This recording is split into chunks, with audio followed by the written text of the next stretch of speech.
conjuntivitis. La conjuntivitis es la patología, una de las patologías más frecuentes en oftalmología, ¿ya? Una consulta frecuente. ¿Por qué se caracteriza? ¿Alguno de ustedes ha tenido conjuntivitis? Sí. ¿Qué tenían? Tenía esas remenas amarillentas.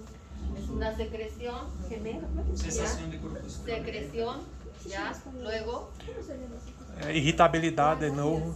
hiperemia puede ser de la conjuntiva vulvar, nasal, ¿ya? Ese es un síntoma, ¿no? El síntoma es ardor. Entonces, dentro de los signos están la hiperemia, lagrimeo, hipertrofia papilar o reacción papilar. Luego les muestro cómo es una reacción papilar, reacción folicular, exudados, o sea, la secreción, que puede ser escamoso o amorfo, que eso es más común en las conjuntivitis bacterianas, y filamentoso, más común en las conjuntivitis alérgicas. Quémosis. ¿Qué será la quémosis? ¿Edema de dónde? De la conjuntiva. Entonces, quémosis es edema de conjuntiva, y como vamos a ver, estas características, por ejemplo, la quémosis, se presentan más en cierto tipo de conjuntivitis, ¿ya? Por ejemplo, la hipertrofia papilar se presenta más en un tipo de conjuntivitis bacteriana, ¿ya? La reacción folicular más en el tipo de conjuntivitis virales. Y los síntomas, a ver, los que han tenido conjuntivitis, ¿qué síntomas hay? Ardor, escozor. Exacto, hay ardor, hay escozor, hay sensación de cuerpo extraño, de que el ojo está hinchado, ¿sí? Luego hay una sensación de plenitud, la sensación de que está hinchado, y fotofobia. ¿Qué es la fotofobia? Sensibilidad a la luz. Sensibilidad a la luz, eso es. Entonces, eso es en conjuntivitis. Las conjuntivitis en general se clasifican, otra vez resfriado, se clasifican en conjuntivitis alérgicas, tóxicas, virales y bacterianas, ¿sí?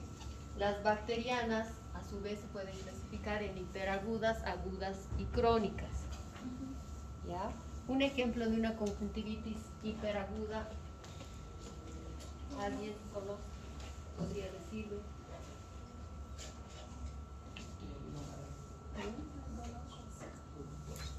Exacto, la gonocócica, ¿ya? Entonces, ahí están los signos y síntomas, lo que habíamos hablado, hiperemia conjuntival, estas son las conjuntivitis bacterianas. En general, los mismos signos y síntomas se presentan en la conjuntivitis, y uno que otro va a aumentarse dependiendo de la gravedad y el tipo de conjuntivitis del que estemos hablando, ¿ya? En este caso, un tipo de conjuntivitis bacteriana tendrá hiperemia conjuntival, vulvar. Habíamos dicho que los vasos conjuntivales llegaban ¿hasta dónde? Hasta el limbo. Ya si sobrepasan el limbo, puede tratarse de una reacción inflamatoria mucho más severa, ¿ya? Y cuando sobrepasan los vasos del limbo, ¿qué se llamaba? ¿Alguien se acuerda? Panus se llama. Y cuando apenas están invadiendo, no me acuerdo en cuál de ustedes vimos, ahora se llama micropanus. Cuando invaden una pequeña proporción se llama micropanus.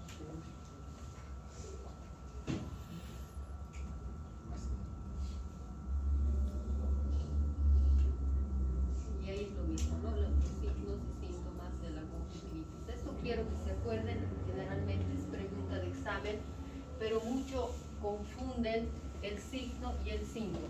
Signo es lo que vemos, síntoma es lo que el paciente nos refiere, ¿no es cierto? Ardor, estoy con ardor, estoy con escozor, ¿ya? Tengo sensación de plenitud en el ojo, eso es lo que él siente. Y signo es lo que nosotros vemos, ya sea en el examen externo o sea en el microscopio, ¿ya? El tipo de secreción que vemos en una infección, en una conjuntivitis bacteriana, generalmente es una secreción amorfa, ¿ya? La secreción es amarillenta que veíamos en la primera diapositiva, ¿ya? Ahora, cuando se tratan de conjuntivitis hiperagudas, como es la conjuntivitis gonocócica, no, todavía no viene. Esto es uno de los signos que habíamos indicado, que se llama reacción papilar, que se presenta más en conjuntivitis bacterianas, ¿ya? En conjuntivitis y en el tracoma también. Vamos a ver más adelante qué es el tracoma. Y se presenta así como adoquines, ¿no? Esto se ve en el microscopio, en la lámpara de hendidura. Esa es la reacción papilar. Luego vamos a ver también cómo es la folicular. Y esta es la hiperemia vulvar, ¿ya? Que han debido ver en la consulta.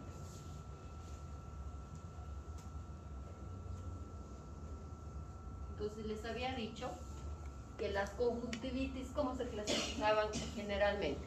O sea, el grupo grande de clasificación, ¿cuál es? Quando alérgica, bacteriana, alérgica, viral y tóxica. ¿Ya? Y esa es pregunta de examen. Dentro de las bacterianas se clasifican en hiperaguda, aguda y crónica. Un ejemplo de conjuntivitis hiperaguda es la gonocócica. Se caracteriza por esta secreción que es abundante, es muy purulenta, se transmite en el recién nacido a través del canal del parto. ¿Ya? Esto, o sea, además de los signos de hiperemia, de todo lo que hemos hablado, existe a veces un nódulo preauricular, ¿ya? Y este tipo de conjuntivitis, bueno, ¿esto qué será antes de que pase el siguiente cuadro? No sé si no, exacto. ¿Quién dijo ahí? Exacto. Es una quémosis. La conjuntiva está hinchada. También hay quémosis, ¿ya?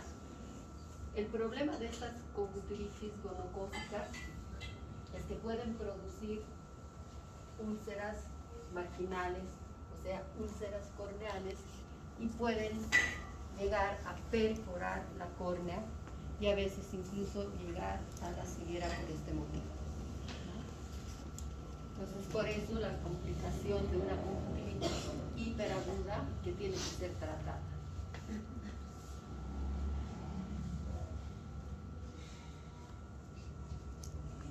Dentro, antes de venir a la conjuntivitis de inclusión, dentro de las conjuntivitis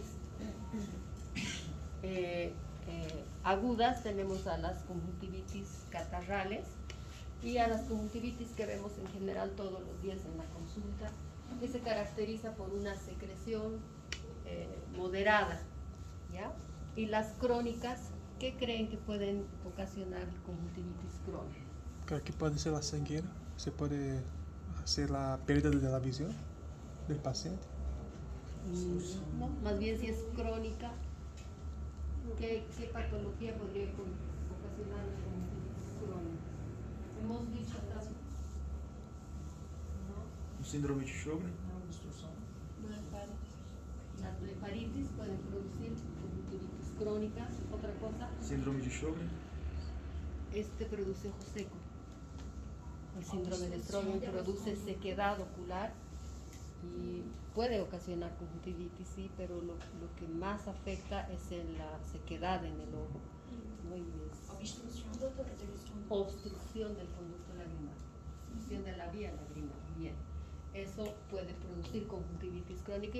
¿Se acuerdan? Habíamos visto también en lesiones de párpado, había el molusco contagioso que podía ocasionar también conjuntivitis. ¿Ya? ¿Qué será la conjuntivitis de inclusión y quién la produce?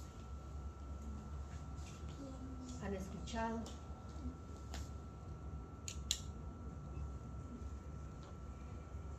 La Neisseria gonorrhea es una enfermedad de... ¿Cómo se transmite? Es una enfermedad de transmisión sexual.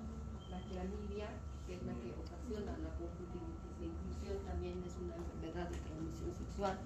Por lo tanto, la conjuntivitis de inclusión ocasionada por la clamidia trachomatis en los fenotipos D y K. Y también produce ese tipo de secreción, como ven, abundante, también es transmitida a través del canal del parto al recién nacido y es común en jóvenes o en adultos con actividad sexual, porque es una enfermedad de transmisión sexual. Entonces, produce también secreción un poco lenta, produce reacción folicular, la adenopatía preauricular, quémesis conjuntival, ¿sí? Son conjuntivitis que son transmitidas a través en el recién nacido a través del canal del parto y en adultos y jóvenes por actividad sexual, ¿ya? Eso también es pregunta de examen.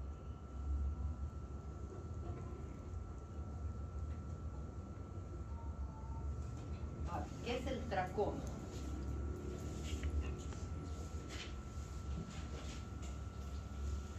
¿Alguien sabe? También es producida por la clamidia, pero en diferentes serotipos, ¿ya? En este sería el A, B y C. En la de inclusión es el D y K. Aquí es en el A, B y C. La clamidia trachomatis, o el tracoma, perdón, se produce generalmente en qué lugares, en qué tipo de pacientes, idea.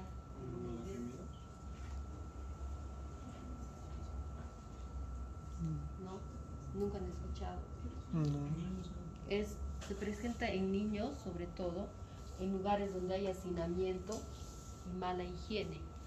Y el vector es la mosca. ¿Ya? El vector es la mosca. Produce una reacción papilar, ¿sí? Como también una reacción de tipo folicular, de esta. Se dice que el tracoma está activo cuando se encuentra una infiltración en el tarso con una infiltración folicular de más de 5 folículos que produce un borramiento del 50% de los vasos. Ahí se dice que el tracoma está activo, ¿ya? El signo patognomónico del tracoma son los pozos de Gerber.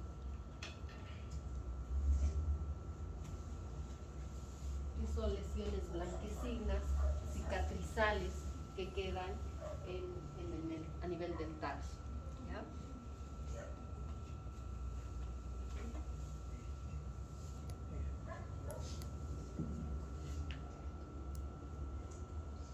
Esto me había olvidado. En las conjuntivitis de inclusión se presentan estas pseudomembranas en la conjuntiva tarsal. En la conjuntivitis por inclusión se presentan pseudomembranas. En cambio, en el tracoma se presenta los pozos de Gerber.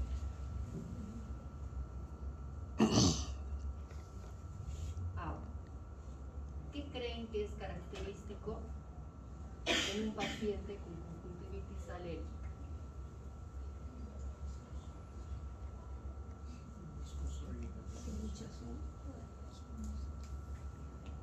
Lo que les conté el día que el viernes me llamó este paciente y me mostró una foto de su ojo. Por eso no es bueno hacer la consulta por el WhatsApp. Hay mucha gente que por no pagar la consulta o porque le da flojera o prefieren hacer la consulta por WhatsApp, me den una miradita y me mandan una foto. Y tenía esta forma, la foto parecía una conjuntivitis alérgica, y eso es lo que yo le dije. Y en ese paciente no era una conjuntivitis alérgica, era un orzuelo, ¿ya? Pero eso les digo aparte. ¿Qué creen que presenta como síntoma y signo un paciente con una conjuntivitis alérgica? Quemosis. Entre los síntomas, escozor es el signo clave. Escozor, también puede haber ardor y puede haber sensación de que hay algo en Y entre los signos, y también algo que es bien característico en un paciente con alergia. También puede haber lagrimeo. Otra cosa, Edema. ese es un signo. Ah. Algo que te va a contar el paciente. Escosor. Escosor es un signo clave. Lo dijo aquí Lucas. Diego iba a decir. No, me acabó la rotación y no aprendí. Signo, doutor? Síntomas. Síntomas. Cesación Ardor, de escosor. copestral. Generalmente nos Cesación de dicen que o viene diciéndonos que tiene cuadros alérgicos o que tiene alergia cuando está en relación, está con el perrito, que está con el perrito, que está con el gatito, y posterior ha venido el problema en el ojo, ¿no? Y a veces vienen así de hinchados y es característico como signo el edema. Edema en párpados, a veces llega hasta mejilla, párpado superior, inferior, edema de conjuntiva, o sea, quemos. Esto es característico de las conjuntivitis alérgicas que le dan a este paciente. En las bacterianas obviamente les vamos a dar antibiótico y dependiendo del cuadro, si es una conjuntivitis que tiene una secreción abundante, obviamente que no sea de transmisión sexual, le vamos a dar antibióticos de amplio espectro o de menor potencia si es una conjuntivitis, digamos, aguda, ¿no? Pero por lo general los bacterianos son muy positivos. ¿Perdón? Son gran positivos los bacterianos. Generalmente es estafilococo, neumococo, hemófilos, esos son los gérmenes frecuentes, ¿ya? Entonces, como generalmente va con hiperemia, o sea, como con inflamación, se combina corticoide y antibiótico. Y se da una gota, no es necesario dar más, ¿ya? A veces vienen, no sé si estaban en la consulta, viene y ¿cuántas gotas se ponía el paciente? Creo que 2, 3. Eran 3. 3 gotas cada, creo que una vez al día, no sé, cualquier cosa. Y no, eso no estaba bien, ¿ya? Entonces es una gota, dependiendo del tipo de secreción y del grado de inflamación, cada 2 horas, cada 3 horas, cada 8 horas, y el tratamiento es de 7 a 10 días, ¿ya? En las alérgicas que dan antihistamínico. Hay vía tópica, ¿sí? Que se da una gota cada 12 horas, pero si está así, no alcanza. ¿Ya? Hay que dar también vía oral. Antihistamínico, vía oral, antihistamínico. Obviamente, si está muy grave, incluso se puede inyectar.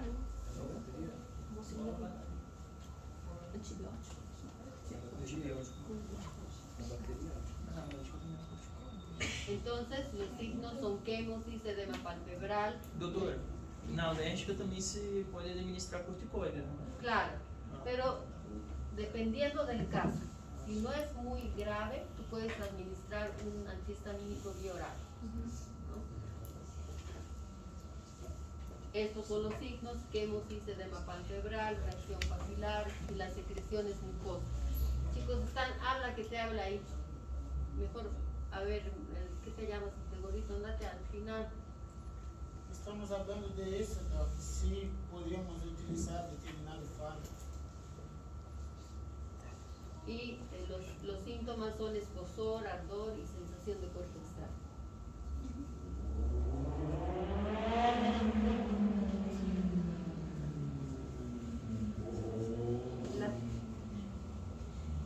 ¿Qué será la flictenulosis? ¿Han podido ver o no han visto? Bueno, tampoco es increíble. Es una reacción de hipersensibilidad retardada a proteínas, puede ser de bacterias, puede ser bacterias como la del bacilo de la tuberculosis, a clamidia, diferentes bacterias, pero es una reacción de hipersensibilidad y se presenta así como una parte sobrelevantada de color blanquecino y que está rodeada de vasos congestivos y si se fijan está cerca al hígado. Esto se trata con corticoide y en 2-3 días debe desaparecer.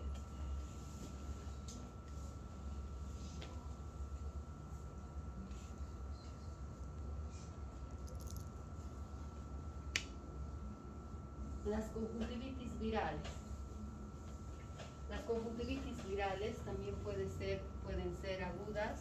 Ejemplos de conjuntivitis viral: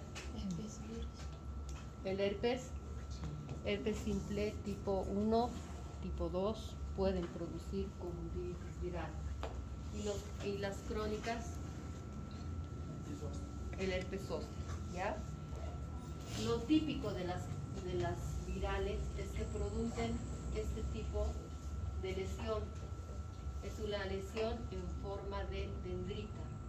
Se ve de este color porque está teñido con, han visto eso en los consultorios, ¿verdad? Que se llama este colorante que se pone en el ojo.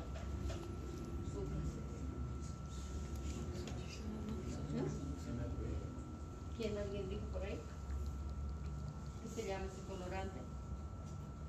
Mario.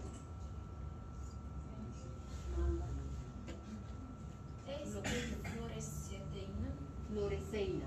Sí, fluoresceína. Entonces, la zona que está desepitelizada o que tiene una úlcera se va a teñir, toma la fluoresceína y se ve de esta forma, en forma de dedos, por eso se llama úlcera dendrítica. Doctor, pero ¿por qué así, ese formato?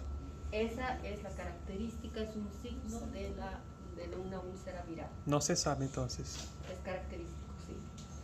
Y como se ve vesículas en una patología viral, por ejemplo en la varicela, en el herpes zóster tipo 1, la vesícula sale en el labio, ¿no es cierto? En la varicela sale en el cuerpo. Aquí igual se presentan vesículas.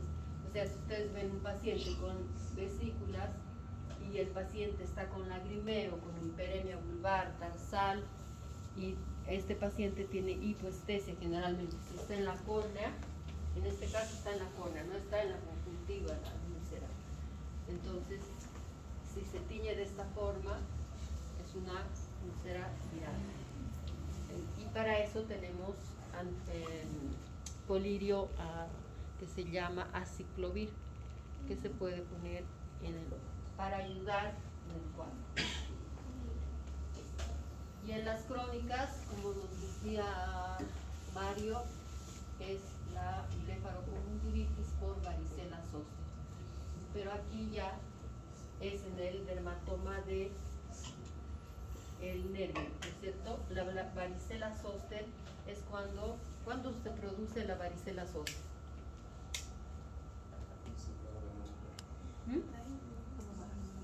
Baja la inmunidad y ha quedado el virus ¿dónde?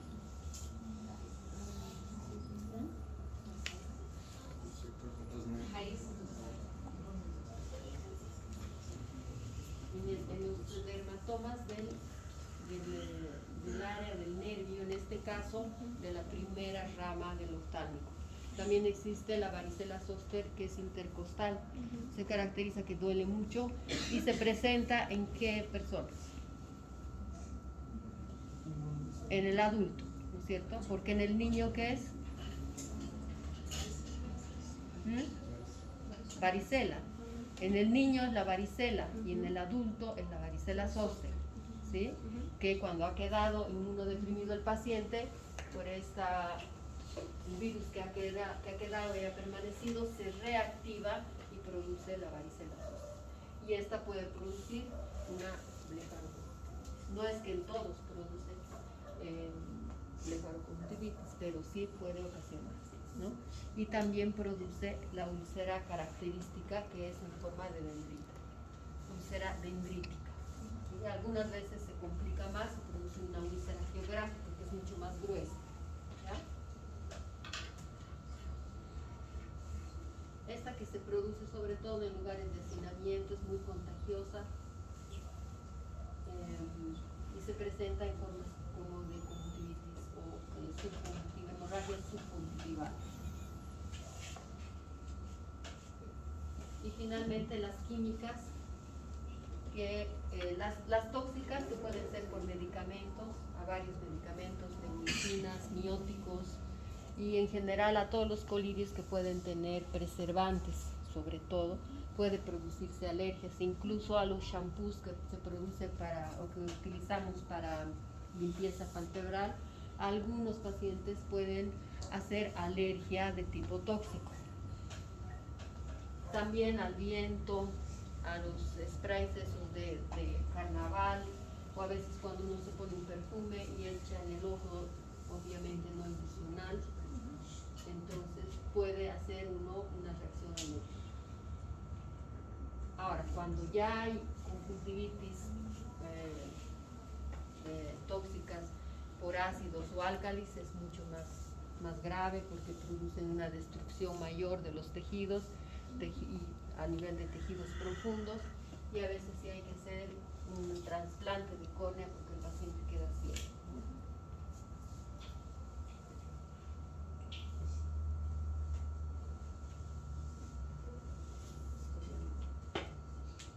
¿Cuáles son las lesiones benignas de la conjuntivitis? ¿Qué será la pingüécula? ¿Qué ustedes han visto? Bueno, con Guillermo. Qué pena, mañana les voy a mostrar. ¿Alguien sabe lo que es pingüécula? La pingüécula es un tejido hialine de color amarillento sobrelevantado que no invade la córnea. ¿Y qué es el terigio? Es lo que llaman carnosidad, pero ¿cómo vamos a dar el concepto? Es un tejido de forma triangular, tejido fibrovascular de forma triangular que invade la córnea. ¿Ya? Ese es el terigio, entonces la pingüécula son lesiones benignas de conjuntivitis.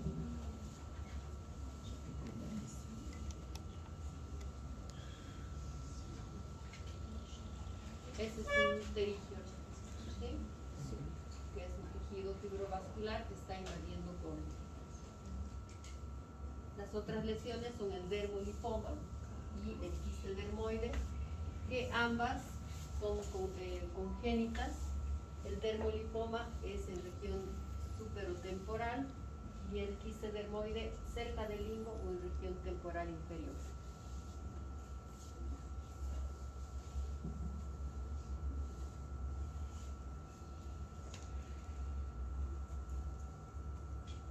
Y las lesiones malignas son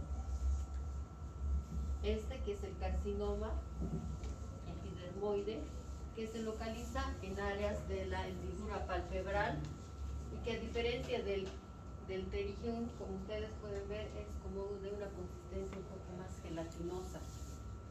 ¿Sí? A eso lo diferencia y está mucho más vascularizado. ¿Sí? Se lo ve más gelatinoso, es fácil diferenciar. El carcinoma epidermoide, el NIC, la displasia intraepitelial conjuntival. La displasia conjuntival crece generalmente sobre terigiones y pingüéculas. Y el NIC es una lesión intermedia entre el carcinoma epidermoide y la displasia conjuntival. Y además están el melanoma maligno y el linfosarcoma. Esos son los malignos. Entonces, ¿cuáles son los benignos? ¿Recuerdas? Pingüécula, terigio. Pingüécula, terigio, quiste dermoide y dermolipoma. ¿Ya? ¿Han visto un terigio? Sí. Es común el terigio. Sí. Se ve. Y la pingüécula también. Obviamente, los malignos son mucho más raros de ver. ¿Ya? No han debido ver. O alguno ha tenido la oportunidad de ver una lesión maligna de conjuntiva. Entonces, perdón, ¿este NIC es una abreviatura o es una Sí, lesión? neoplasia intraepitelial conjuntival. se llama.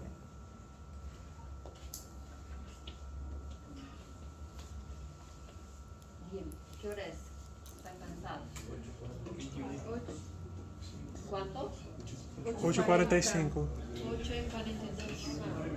Ahí está el melanoma maligno. El melanoma maligno generalmente crece a partir de un bajo nutricio y el color obviamente del melanoma es mucho más oscuro que el de un nevo normal, ¿cierto? Entonces eso nos debe llamar la atención.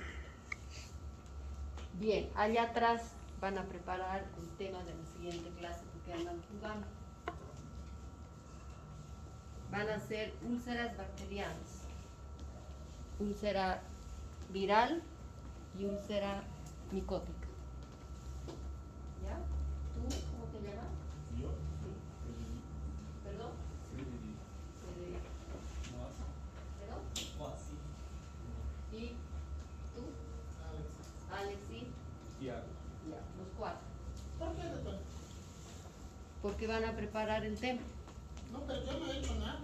Solamente estaba hablando sobre los corticoides, si teníamos en gota o si teníamos que utilizar vía oral.